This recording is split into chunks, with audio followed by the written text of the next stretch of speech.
चंद्रनगर, एक छोटा सा गांव। वहां 3 भाई रहते थे, भीमा, लल्लन और भोला। पिता नहीं रहे। आज आंगन में रखी थी उनकी सारी संपत्ति।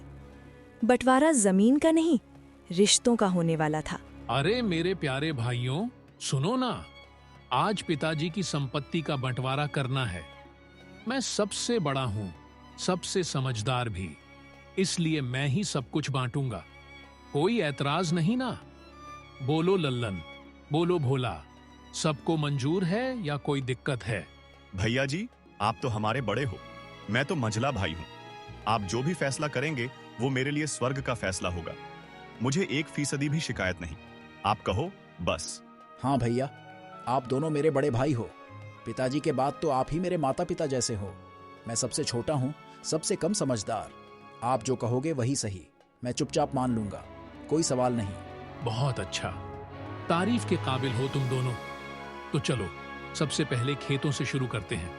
हमारे पास 2 बहुत बड़े और उपजाऊ खेत हैं, जहां गेहूं और चावल की फसलें लहलहाती हैं, और एक छोटी सी मेड़ है जो खेतों को अलग करती है। हम 3 भाई हैं, बिल्कुल आसान बंटवारा। एक खेत मुझे ले लूंगा क्योंकि मैं सबसे बड़ा हूं। दूसरा खेत लल्लन को मिलेगा और जो बची हुई मेड़ भोला को दे देंगे। कैसा रहा फैसला? परफेक्ट ना? वाह भैया, क्या बात है। ये तो सबसे न्यायपूर्ण फैसला है। मुझे बहुत खुशी हो रही है। धन्यवाद भैया। नहीं भैया, सब बिल्कुल ठीक है। आपका फैसला मेरे लिए सर्वोत्तम है। मेड़ भी मेरी किस्मत का हिस्सा लगता है। मंजूर। बंटवारा जारी रहा। अब तीनों भाई पिताजी के लगाए हुए उस बड़े आम के पेड़ के पास पहुंचे। पेड़ बहुत पुराना था। 2 मजबूत डालियां आसमान छू रही थीं। दोनों डालियों पर हरे भरे आम लदे हुए थे। खुशबू चारों तरफ फैली हुई थी। जड़ जमीन में गहरी बैठी हुई थी। देखो भाइयों, ये पिताजी का यादगार आम का पेड़ है। इसमें ठीक 2 बड़ी डालियां हैं, दोनों आमों से भरी हुई, और नीचे एक मजबूत जड़। बंटवारा सरल है।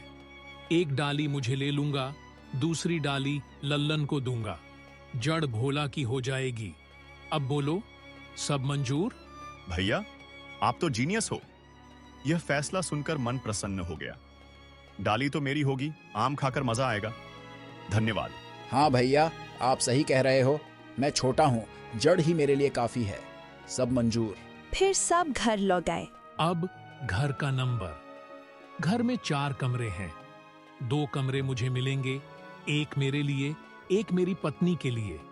2 कमरे लल्लन को, और ऊपर वाली खपरेल की छत भोला को। बाकी सब कुछ साझा रहेगा। बोलो, कोई आपत्ति? कोई शक नहीं भैया, मुझे 2 कमरे मिले, खुश हूँ। ठीक है भैया, छत ही सही है, मुझे मंजूर है। भोला का दिल टूट गया, लेकिन वो चुप रहा। तभी लल्लन ने चिल्लाया, अरे भैया रुको, खेत पेड़ घर सब हो गया, लेकिन पिताजी ने जो पैसे छोड़े थे वो कैसे भूल गए? वो मटका तो घर में रखा है ना? अरे हाँ भाई, बिल्कुल सही कहा। रुको, मैं अभी लाता हूँ, तुम यहीं रुको। भीमा कुछ समय बाद एक बड़ा मटका लाया। मटके में ढेर सारे चमचमाते सिक्के भरे थे, कुछ नए और चालू, कुछ बहुत पुराने जमाने के, दादा परदादा के समय के, अजीब धातुओं से बने।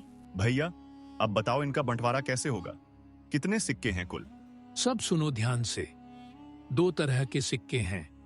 पहले, जो आजकल बाजार में चलते हैं, नए चमचमाते वाले, वो सब मुझे और लल्लन को बांट लेंगे। दूसरे, जो बहुत पुराने हैं, दादा के जमाने के, अजीब धातु वाले, वो भोला ले ले। यही न्याय है। वाह, नए सिक्के पर तो हमारा हक, भोला को पुराने मिले, ठीक है।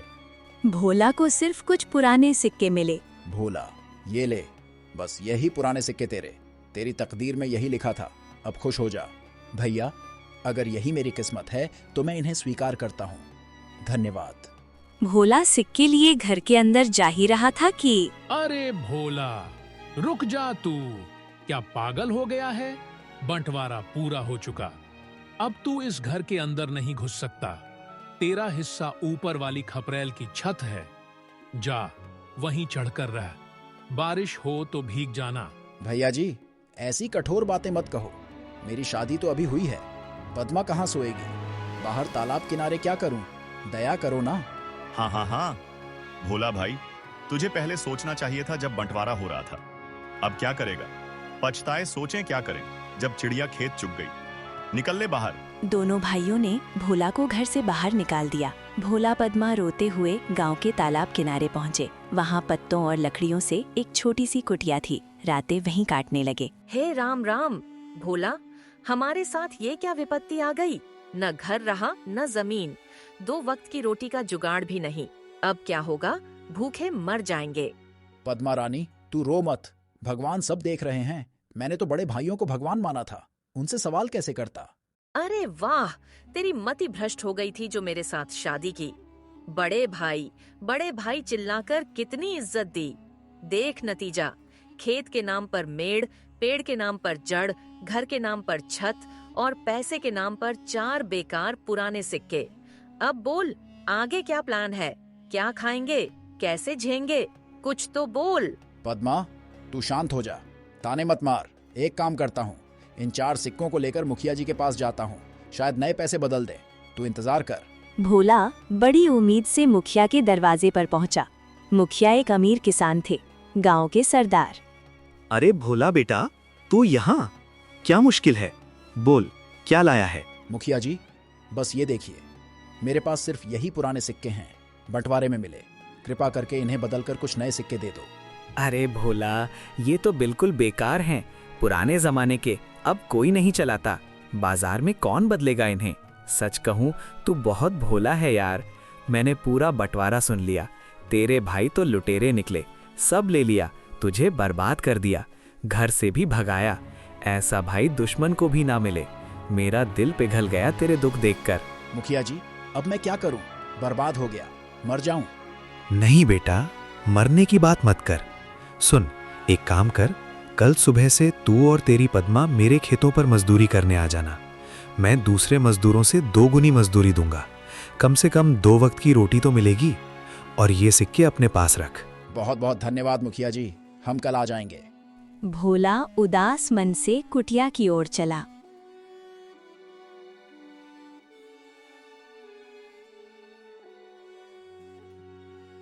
भोला, आ गए? क्या हुआ मुखिया जी ने? सिक्के बदले? नहीं रानी, नहीं बदले, बेकार हैं बोले। लेकिन अच्छी बात, कल से मुखिया के खेतों पर काम मिल गया, 2 गुनी मजदूरी, अब भूख नहीं सताएगी।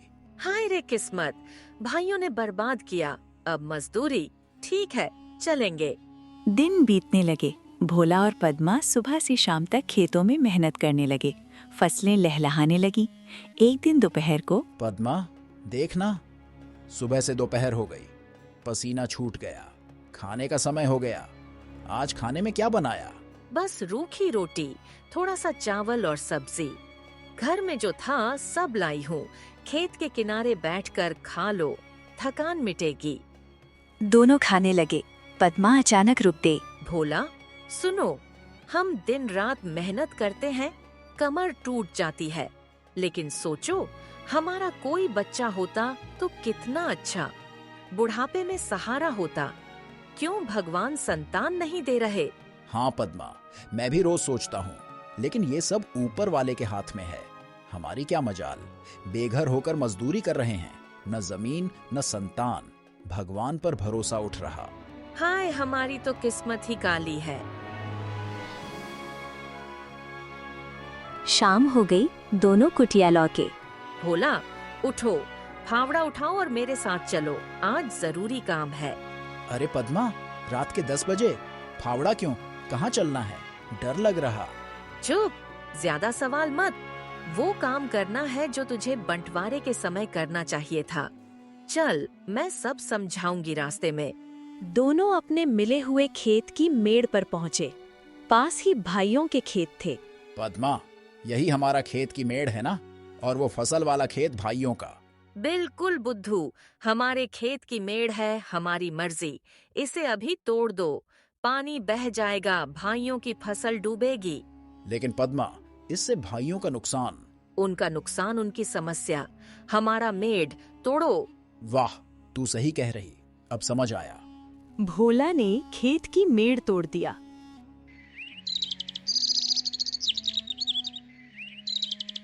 अगली सुबह दोनों भाई खेत पर आए। अरे भगवान, ये क्या? हमारी हरी भरी फसल सब डूब गई। सोने की उम्मीद थी, सब मिट्टी। भैया, बर्बाद हो गए। मेड़ टूट गई। बिना मेड़ के सिंचाई कैसे? जरूर भोला का बदला है। रो मत, घर चलो, पत्नियों को बताते हैं। फसल गई तो क्या, आम का पेड़ तो है। हाँ, यही रास्ता बचा, वरना भूखे मरेंगे। 12 से 15 दिन में पकेगा। बाजार ले जाओगे?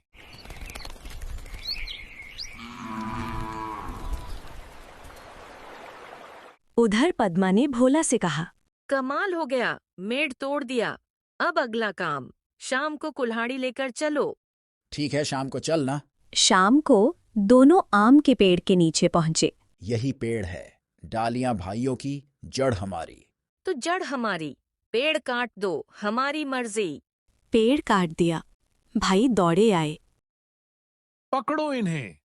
भोला, तू बदला ले रहा? आज खैर नहीं, राजा के पास ले चलें, कोड़े मारेंगे। हाँ, रात भर कमरे में बांध दो, कल राजा के दरबार में ले जाएंगे। तभी भोला गुस्से में बोला, तुम्हें बंटवारा याद नहीं है? इस पेड़ की जड़ मेरे हिस्से में आई थी, तो मैंने अपनी जड़ काट दी। ये बात सुनते ही उनको अपनी गलती का एहसास हो गया। वो दोनों भोला से माफी मांगने लगे। हमें माफ कर दो भाई, हमने लालच में आकर यह बंटवारे का फैसला किया।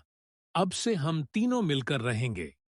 और उस दिन तीनों भाइयों ने समझ लिया, लालच घर तोड़ता है, लेकिन समझदारी उसे फिर से जोड़ देती है।